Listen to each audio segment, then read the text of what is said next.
मौलाना रूमी हिकिड़ी ॻाल्हि कई आहे त हिकिड़ो माण्हू हुयो जेको अधु राति जो तयारु थी ऐं मस्जिद लाइ रवानो थियो ऐं जॾहिं हू घिटीअ में विच ते पातो त उते गपईन जो पेर तिरकी पियो ऐं जा कपिड़ा ख़राबु थी पिया त हीउ वरी वापसि मोटियो।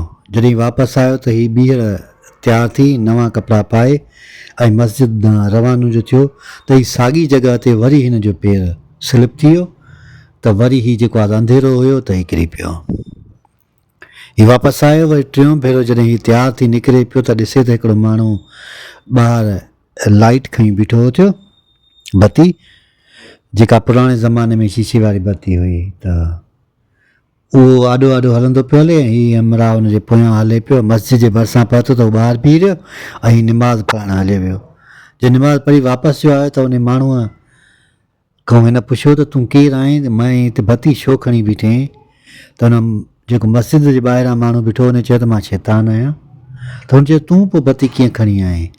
चई जेॾी महिल तूं पहिरियों दफ़ो इन गप में किरी पई त उन वक़्तु अलाह ताला तुंहिंजा समूरा गुनाह माफ़ु कया, वरी ॿीहर तयारु थी वापसि आहीं ऐं अंधेरे में वरी किरी पई त अलाह ताला तुंहिंजे ख़ानदान जा समूरा गुनाह माफ़ु करे छॾिया। ईअं जेकॾहिं तूं टियों दफ़ो किरे हा त अलाए केतिरनि माण्हुनि जा गुनाह माफ़ु थियंदा, तंहिंजे करे मां लाइट खणी आयुसि त तुंहिंजी जेकॾहिं इहा मग़फ़िरत जेको आहे घटि थिए।